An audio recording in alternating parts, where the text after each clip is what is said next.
Atos capítulo 9, a partir do verso 10. Atos capítulo 9, a partir do verso 10.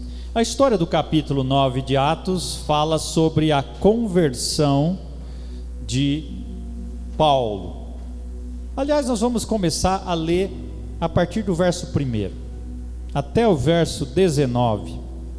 Preste atenção na própria passagem, porque a partir dela nós vamos refletir.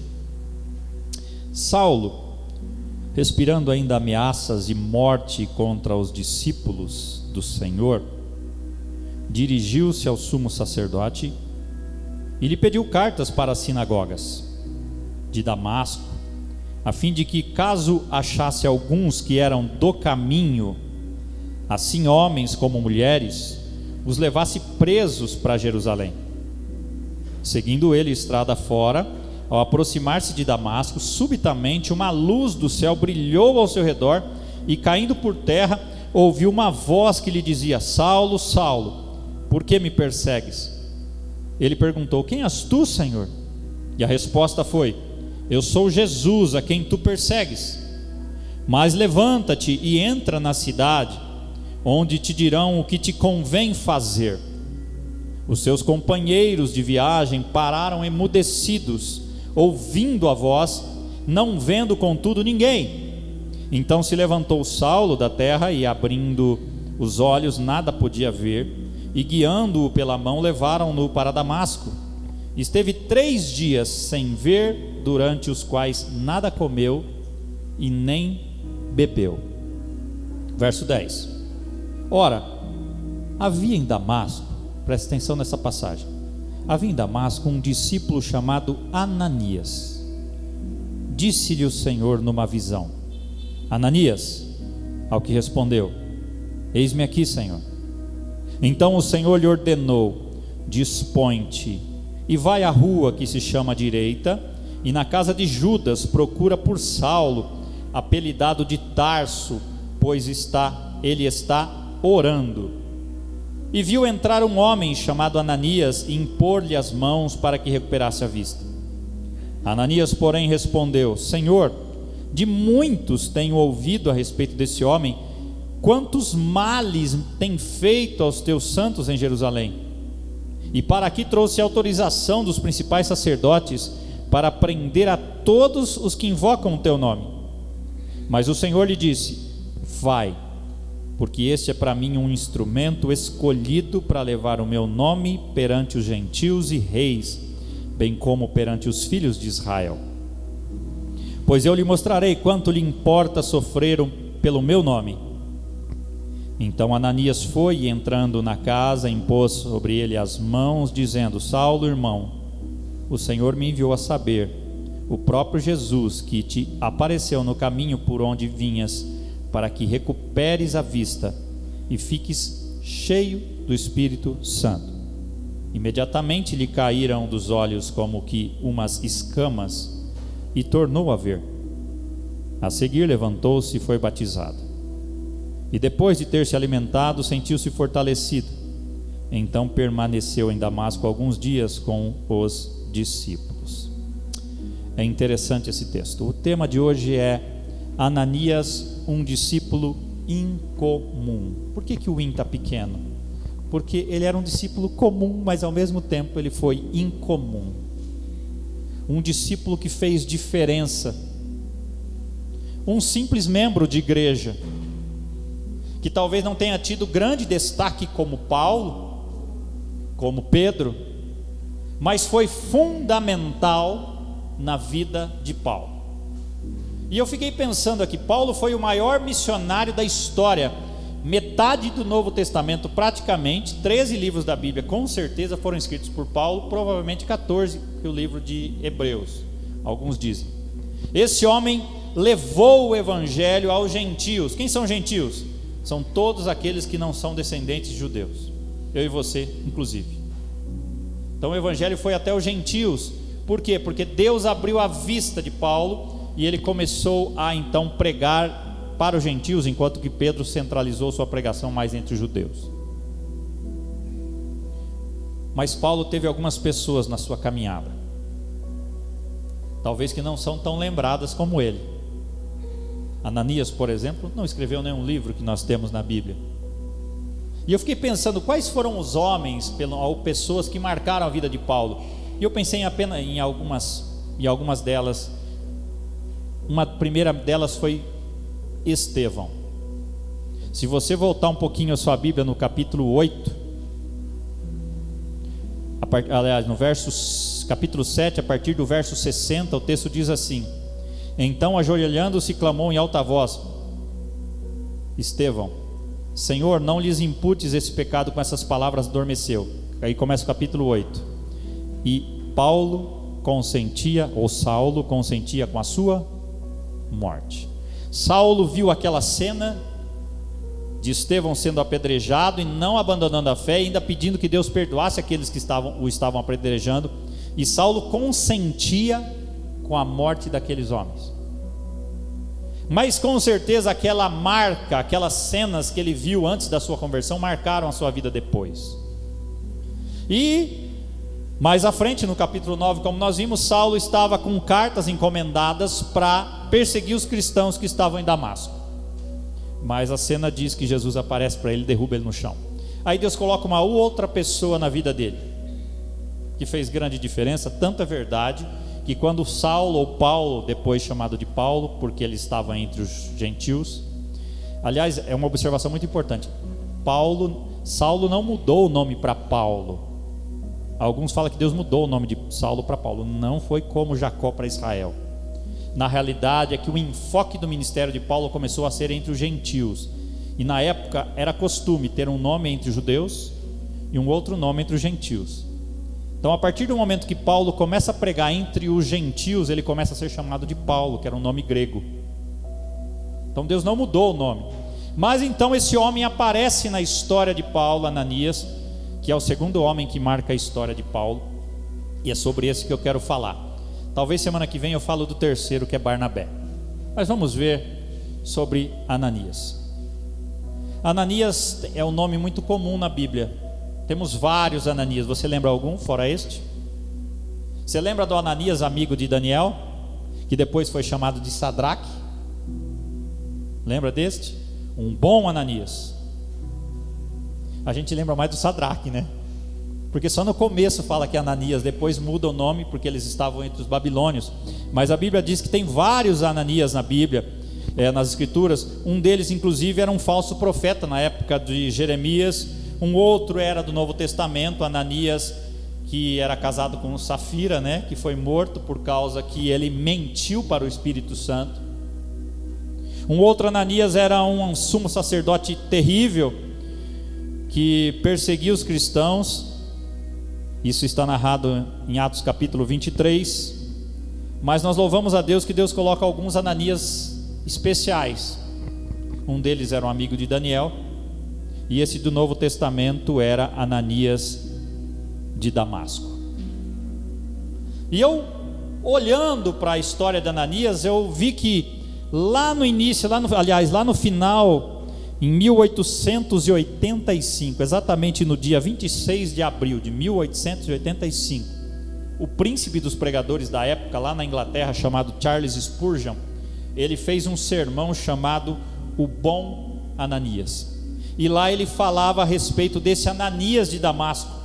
E o nome Ananias significa quem Jeová tem graciosamente abençoado, ou Deus é gracioso, Deus é misericordioso, o misericordioso é Deus. Então, quando nós olhamos para essa história, nós vemos que Deus coloca um Ananias, um membro de igreja, um discípulo comum, um homem comum, como você e eu, que não tem formação teológica, que não era apóstolo, e o texto diz que nem presbítero, nem diácono ele era um membro de igreja, que marcou a vida daquele que seria o maior apóstolo da história. E eu quero olhar para esse texto e pensar algumas coisas a respeito dele. Mas antes, eu quero dizer para você, meu irmão, minha irmã, que como Lutero na Reforma Protestante era o homem certo, no lugar certo, na época certa, e para o serviço certo, Ananias era o homem certo, no lugar certo, na época certa e para o serviço certo. Ele estava no lugar certo. E eu quero pensar a respeito desse homem, porque talvez você seja um outro Ananias. Talvez Deus esteja colocando você na história para cumprir algum propósito. Talvez você não tenha a fama de Paulo, talvez não terá, mas cumprirá o seu propósito aqui na terra. Às vezes nós queremos ser conhecidos, famosos, sermos relevantes, o mundo inteiro conhecer a gente, mas às vezes Deus quer usar a gente como um instrumento para levantar outros para o reino. Não é menos ou mais importante, cada um cumpre o seu propósito. Por isso que tem até aquela canção: quero que valorize o que você tem. Você é alguém, o Espírito Santo se move em você. E eu quero olhar para Ananias e pensar em algumas coisas. A primeira delas é que ele era um homem certo. Diz aí, o homem certo. Se você olhar no verso 10 do capítulo 9, você vai ver que o texto diz que ele havia em Damasco o quê? Discípulo. Ele era um discípulo. Ele não era apóstolo, ele não era presbítero, ele não era diácono, ele não era pregador, ele não era evangelista, muito menos um obreiro. Ele era um discípulo, alguém que seguia Jesus. E você é um discípulo? Você não precisa ter uma formação teológica, você não precisa ser pastor, presbítero, diácono, pregador, evangelista para cumprir o propósito que Deus tem na sua vida. Na sua vida. Ele era apenas um discípulo comum, mas alguém que poderia ser usado num serviço importante para Deus. Se você olhar no capítulo 22, verso 12, você vai ver que Paulo fala sobre ele como um convertido a Cristo, de bom testemunho na cidade, um homem que realmente poderia ajudar um novo convertido que também era piedoso conforme a lei. É interessante você perceber, meu irmão, minha irmã, presta atenção nisto, que quando o Senhor chama Ananias numa visão, o que ele faz? Olha só o que o texto diz no verso 10: disse-lhe o Senhor numa visão: Ananias. O que ele faz?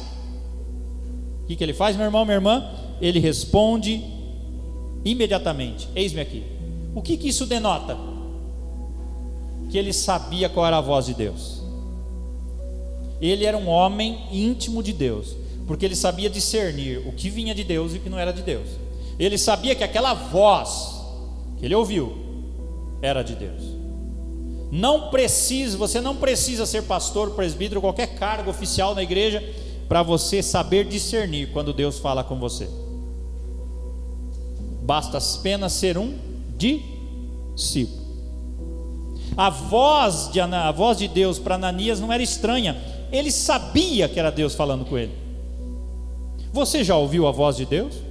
Semana passada nós ouvimos aqui um testemunho muito forte de alguém que ouviu a voz de Deus de uma forma que ele não sabe explicar, mas ele sabia que era Deus.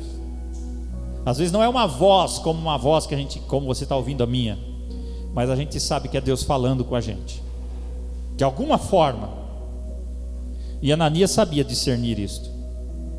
Ele era um irmão que tinha tal intimidade com Deus, que sem desrespeito, você vai ver mais à frente, ele ainda conversa com Deus: ó Deus, mas esse homem que está aí veio para prender a gente. Ele tinha intimidade e liberdade tão grande com Deus que ele tinha liberdade para falar sobre qualquer assunto, como um filho que tem tanta intimidade com o pai e tanta confiança no seu pai, que ele fala de tudo com o pai. Aliás, o filho deve ser assim, não deve esconder nada do pai e da mãe. É interessante a familiaridade que Ananias tem, simples, de falar com Deus de uma forma tão pessoal, que talvez passa despercebido para nós às vezes. A gente vê a história, só vê Paulo na história, né? Mas passa despercebido que havia um Ananias aqui na história, muito importante na história, tanto que Paulo fala dele no testemunho que ele dá da sua conversão. Talvez, meu irmão, minha irmã, as nossas vidas hoje em dia sejam tão ocupadas, com tantos afazeres, que a gente não tem mais ouvido a voz de Deus. Como que está a sua intimidade com Deus? Você de fato é como Ananias, um discípulo de Jesus? Não precisa ser pastor ou presbítero, como eu disse. Você tem intimidade com Deus a ponto de saber que quando é que Ele está falando com você? Você tem dado bom testemunho para aqueles que vivem ao seu redor? As pessoas sabem, pela maneira que você age, que você é um cristão. As pessoas sabem que você é um cristão através das suas atitudes, das suas posturas. Elas sabem que o vizinho delas ou a vizinha delas é um cristão. Ananias era o homem certo, porque ele era um discípulo disposto a servir. Você é um desses? Se Deus falar, fulano ou fulana, eu quero usar você, você vai dizer como Ananias, eis-me aqui, o que o Senhor quer que eu faça? Bem parecido com a frase, Ricardo, que Isaías disse quando ele viu a presença de Deus em Isaías capítulo 9, Isaías capítulo 6. Mas além de ser o homem certo, ele estava no lugar certo. Se Ananias estivesse em qualquer outro lugar, Ricardo, ele não cumpriria essa missão. Mas Deus sabia que Ananias era o homem certo e na cidade certa. Ele estava no lugar certo. Interessante que Jonas foge do lugar certo, mas Ananias estava ali, tendo a sua vida, né? A gente não sabe ao certo qual era a profissão dele, mas provavelmente ele tinha uma profissão, um emprego, uma família, vivendo o seu dia a dia como cristão, como todos vocês, cada um com a sua profissão.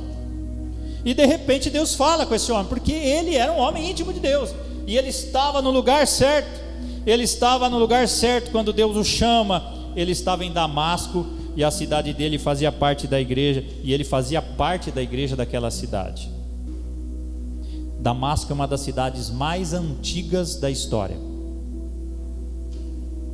E ao que parece, Ananias, olha, presta atenção, pelo que tudo indica, quando nós estudamos a vida de Ananias, nós percebemos que ele nasceu lá, ele se converteu lá, ele foi batizado lá, ele ajudou a igreja daquela cidade, e ali ele morreu sem nunca ter ido para outra cidade. Mas ele cumpriu a missão que Deus tinha para ele. Às vezes nós temos a ideia que Deus precisa chamar a gente para ir para outros lugares. Às vezes a gente pensa que serviço dedicado para Deus não significa ir longe para outras nações, para outras cidades. Mas serviço dedicado para Deus não significa necessariamente ir para longe, porque Deus sabe, Deus tem os seus planos. Ele envia alguns para atravessar o mar, os continentes, mas às vezes Ele pede para outros atravessar apenas a rua, atravessar apenas uma porta, tudo para a glória dele. Não existe serviço insignificante para Deus. Talvez você fique orando, Deus, me ajude a levar outros para Cristo, mas às vezes Deus está querendo que você leve aqueles que estão dentro da sua casa, e você fica esperando que Deus te envie para outras nações, para outros bairros, para outras cidades. Nem sempre Deus faz isso. Deus normalmente usa pessoas na sua própria cidade, no meio dos seus amigos, dos seus familiares. Pense aí na sua família, só na sua família por enquanto. Quantos que você conhece da sua família, primo, prima, tio, tia, filhos, filhas, sei lá, que ainda não conhece a Jesus? E às vezes fica falando, Deus, me dá a oportunidade de falar de Jesus para outros lugares, para ir para outros lugares. E Deus quer que você apenas atravesse uma rua, faça uma ligação. Como Ananias nunca saiu da cidade dele. Eu fico muitas vezes entristecido quando eu vejo muitos cristãos desprezando aqueles irmãozinhos humildes que se contentam em trabalhar para Deus apenas na cidade onde ele mora. Às vezes o propósito de Deus para aquele irmão é levar outros para Cristo na sua cidade. E muitos valorizam apenas aqueles que viajam para outros lugares, mas existe a missão dentro da cidade, a missão urbana, no bairro, na família. Pense agora aqui, onde você trabalha, na cidade que você mora, quantos você sabe que não conhece a Jesus? Tem muita gente aqui em Jandaia, lá em Cambira, lá em Mandaguari, na nossa família, no nosso trabalho, no nosso círculo de amizades, que não conhece a Jesus. E Deus quer que você leve essas pessoas a conhecê-lo. A decisão é delas, mas você pode fazer a sua parte. Lembre-se sempre de uma coisa: quem não é um agente missionário é um campo missionário. Qualquer pessoa que não conhece Jesus, ela é um campo missionário com a sua palavra. Muitas vezes, meu irmão, minha irmã, você nem precisará sair da sua casa, do seu bairro, da sua cidade ou do seu país para ser um missionário. Onde houverem pessoas que não conhecem Jesus, ali há uma oportunidade de anunciá-lo, não é verdade? Com a pandemia, Deus abriu outros recursos para nós levarmos a palavra. Hoje nós temos redes sociais, nós temos até com vídeo, né? Inclusive hoje, que Deus nos dá a oportunidade de levarmos. Eu tive a oportunidade de ter conversas com várias pessoas de várias partes do mundo, inclusive nas lives da igreja, pessoas dos Estados Unidos, pessoas de várias partes do Brasil, porque a tecnologia nos proporcionou isso. Hoje você pode pregar, o testemunho do Ricardo provavelmente foi visto por pessoas de várias partes do Brasil, talvez do mundo, porque a gente não consegue mensurar mais isto. O importante é estar disposto a ser a pessoa certa, no lugar certo. Mas a gente avança. Ananias era a pessoa certa, no lugar certo e na época certa. Deus precisava de Ananias naquela época, naquele momento. E onde ele estava? O Senhor sempre coordena precisamente o que Ele deseja. Às vezes é nós que perdemos o bonde, não é? Deus fala e você não atende. Mas nós temos que estar ligados ao tempo e às oportunidades que Deus nos dá. Talvez uma oportunidade que Deus dá hoje, você não tenha depois, se você não aproveitá-la agora. Como nosso mestre, nós devemos aproveitar as oportunidades. O texto diz em Gálatas 4:4, vindo a plenitude dos tempos, ou seja, o momento certo, Deus enviou Jesus, nascido de mulher. Deus tem o tempo certo para fazer as coisas, e aquele era o tempo certo de Ananias agir, de ser usado por Deus. Nós não precisamos fazer cálculos a fim de saber quando Jesus vai voltar, porque Ele vai voltar no tempo certo.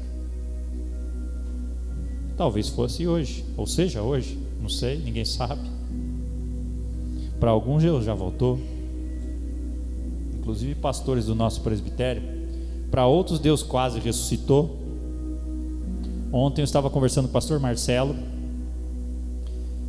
Eu convidei ele para falar numa alvorada. Ele se propôs no segundo semestre. E ele disse: pastor, é uma alegria para mim poder participar, mas eu não estou tendo fôlego para falar 10 minutos ainda. Eu tive 90% dos meus pulmões tomados e eu estou me recuperando. Mais uma cura. Mas por outros, aprove a Deus levar outros amigos nossos, né? Eu fiquei sabendo anteontem na live do pastor Otoniel, que quando a ambulância veio buscá-lo, ele olhou para cima e falou: é o fim. Ele sabia que não ia mais voltar. Tinha chegado a hora dele.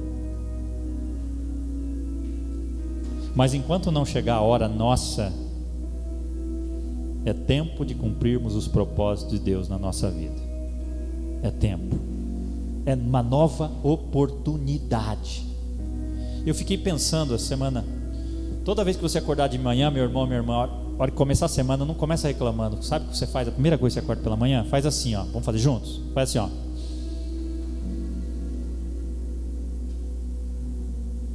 Estou respirando.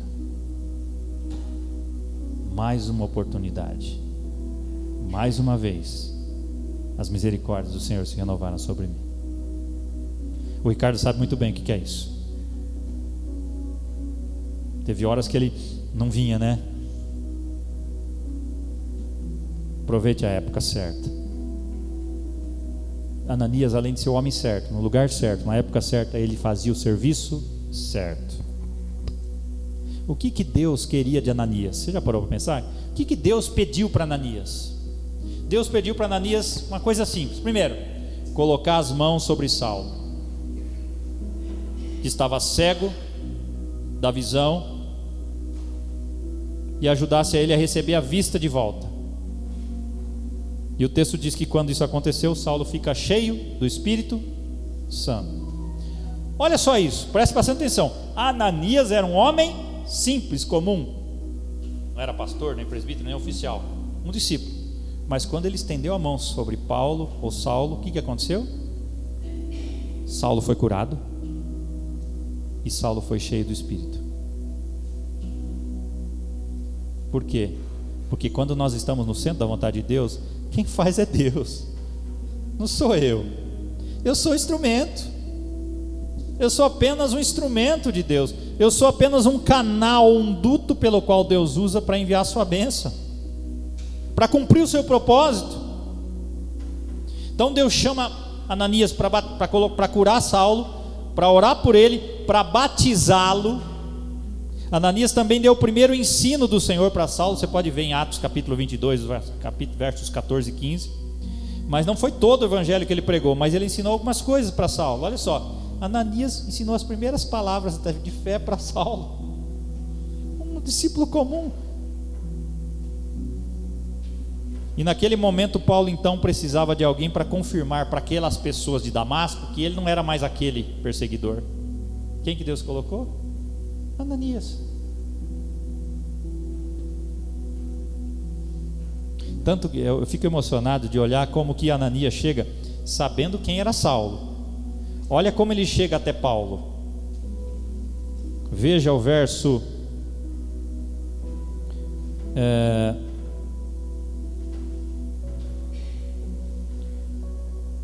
17. Quando Ananias chega e vê Paulo, olha só. Ele nunca tinha visto Paulo de frente, pessoalmente, mas ele sabia quem era Saulo. O texto diz: e Ananias foi, e entrando na casa, impôs sobre ele as mãos, dizendo o que ele fala? Saulo, irmão.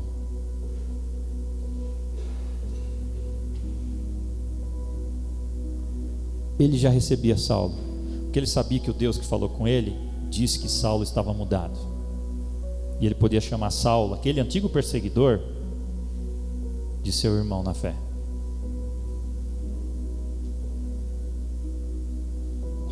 Um comentarista disse certa vez que Ananias, esse Ananias aqui, foi um amigo de verdade. Foi o primeiro amigo cristão que Saulo tinha. Foi o primeiro contato depois da conversão que ele teve com alguém cristão, de tantos que ele mandou matar, ou propriamente, ou realmente matou, ou consentiu com a morte. E o comentarista diz que Ananias foi um amigo de verdade. Num único golpe, Paulo perdeu todos os seus amigos de antes. As suas possibilidades de fazer novos amigos podem ter sido consideradas muito fracas, mas apareceu um primeiro amigo dele. Na nova fé que ele tinha, Deus colocou um irmão que o chama. Você imagina o impacto que isso teve para Paulo? Ele tinha chegado naquela cidade para prender e matar cristão, e de repente acontece tudo o que aconteceu, e um cristão chega para ele, um simples cristão: irmão Saulo. E aí ele começa a fazer tudo aquilo, ele estende as mãos, Saulo é curado, as escamas dos olhos de Saulo caem, ele volta a ver, ele é cheio do Espírito Santo, e um simples discípulo batiza Saulo. Mal sabia ele do alcance que aquele Saulo teria no evangelho depois. Talvez Deus não queira que você seja um Paulo, mas eu tenho certeza que Ele quer que você tenha a atitude de Ananias, de estar disposto a fazer a vontade de Deus. Ananias era um judeu devoto, que ele acreditava em Jesus. Ele conhecia a reputação de Saulo e sabia que era um fariseu e estava a caminho de Damasco para prender os outros cristãos. Mas Deus revela a Ananias que Paulo é um vaso escolhido para testificar ao mundo dos gentios. E quando essa mensagem chega a Ananias, talvez no primeiro momento deve ter parecido loucura para ele. Pô, eu vou falar com Saulo, Deus? Talvez ele pensou: Deus está falando para eu ir e ajudar o homem que veio para pôr eu e os outros cristãos na prisão? Ele poderia ter se aproximado de Paulo com suspeitas, como alguém que estava realizando uma tarefa que não estava muito afim de fazer, mas ele vai e faz. E é interessante essa lição, porque eu vejo que Ananias, quando ele fala assim, irmão Saulo, o que ele faz ali naquele momento? Ele perdoa Saulo por tudo que Saulo fez pelos cristãos até aquele momento. Ele o recebe na família de Cristo. Aliás, uma das maiores provas do verdadeiro cristão, meu irmão, minha irmã, é o perdão. Se você tem alguém para perdoar, demora não. A essência do cristianismo é o perdão. Eu me lembrei lá de Saulo, o próprio esse Saulo aqui, um pouquinho antes, consentiu com a morte de Estevão, e ele viu Estevão sendo morto, pedindo que Deus perdoasse aqueles que o matavam. Talvez tudo aquilo veio à sua mente. Então é hora, meu irmão, minha irmã, é hora de nós estarmos dispostos a sermos usados por Deus no que Ele quer. Eu quero terminar esse tempo talvez mais tocante seja o fato que o Senhor usa, presta atenção nisso, o Senhor usa crentes de poucos talentos espirituais, mas que não são grandes demais na sua própria avaliação, para encaminhar na sua vida espiritual um gigante para Deus como Paulo. Pessoas dispostas. Um comentarista disse o seguinte, preste atenção nisso que não vai ter na tela: os grandes embaixadores de Cristo, por mais preparados que sejam por outros modos, são levados à sua vocação por intermédio de insignificantes agentes. Agostinho, que para os católicos é Santo Agostinho, ele ouviu a voz de uma criança dizendo para ele: apanha e lê. Ele foi e leu e mudou a sua vida. John Wesley escutou um morável anônimo ler algo sobre Lutero, ele se converteu. Charles Spurgeon, procurando se abrigar de uma tempestade de neve, ele entrou num lugar e ouviu um operário pregando no púlpito, porque o pastor não pôde ir por causa da tempestade, e ele se converteu e se tornou o príncipe dos pregadores. E esse mesmo Spurgeon que eu disse no início, que pregou sobre Ananias no ano de 1885, ele termina o seu sermão dizendo, abre aspas, eu poderia quase dizer que entre os que nasceram de mulher não tem existido um maior do que o apóstolo Paulo. Foi necessário que a Ananias o instruísse na fé, iniciando no batismo. Ide então, meus irmãos e irmãs, para mim e para você, aonde Deus vos envia, pois não sabem o que pode estar dentro de um homem, uma mulher ou uma criança que você leva até Jesus. Todo mundo não é um Paulo, mas talvez acharás um Paulo entre os teus convertidos. E tu, onde quer que estejas, eu te exorto, em nome do Deus eterno, mergulha no teu trabalho com devoção total, e ainda descobrirás alguma joia escondida que adornará o diadema de Emanuel. Vocês já pararam para pensar por que quando nós entregamos a vida para Jesus, nós não fomos direto para o céu? Eu já disse isso muitas vezes. Porque se nós tomamos a decisão de ir para o céu, nós não fomos direto para o céu? Por que a gente continua aqui respirando nesse planeta? Embora inúmeros esforços tenham sido feitos para explicar por que a gente está aqui, Marcelo, existe um versículo na Bíblia que esclarece a questão mais do que qualquer outro versículo. Por que você está aqui mesmo convertido? Por que quando você não entrega a vida para Jesus, você não vai direto para o céu? Efésios 2,10 diz assim: porque somos criação de Deus, realizada em Cristo Jesus para fazermos boas obras. Por quê? As quais Deus preparou antes para nós as praticarmos. Por que Deus não levou o Ricardo ainda? E tantos outros? Pastor Marcelo? Porque Deus ainda tem algumas obras para eles fazerem aqui, que Ele já preparou antes dele vir. Por que você está vivo aqui hoje, meu irmão, minha irmã? Por que Deus não resolveu levar você ainda? Porque Ele tem algumas coisas para fazer através de você. Seja o homem ou a mulher certa, no lugar certo, na época certa, no tempo certo, para o serviço certo. Você e eu fomos criados para boas obras, para fazermos a vontade de Deus. Se você estiver vivo e esperneando ainda hoje, é porque há uma obra específica à sua espera para ser realizada. Há um conjunto de tarefas marcadas com o seu nome, não é o meu, é o seu. É para você fazer, que Deus deu para você para levar adiante o que lhe foram dadas muito antes de você entrar nesse planeta. Tem um livro que eu li, a Aline, eu passei para ela, depois ela leu também, que chama Descontentamento Santo. É até engraçado o nome, né? Mas o que deixa você descontente ao ver as coisas no mundo? No que você fica indignado ao ver coisas acontecendo? Talvez seja nessa área que Deus quer usar você. O que te incomoda? O que tira sua paz quando você vê o mundo? Sua vizinhança, seus amigos? Talvez seja nesta área que Deus queira usar você, e que você seja um instrumento. Seja o homem, a mulher certa, no lugar certo, no momento certo e para o serviço certo. Esteja disponível. Deus quer usar você. Deus quer usar. Existem tantos homens e mulheres que nós não lembramos o nome, mas que fizeram parte da conversão de grandes homens e mulheres da história. Talvez você não seja uma grande mulher ou um grande homem famoso, mas talvez você esteja na história de alguém que Deus vai usar poderosamente. O importante é estar à disposição e dizer para Deus: eis-me aqui, estou à disposição, quero ser usado. Tem até aquele hino, né? Vamos nós trabalhar. Disposição.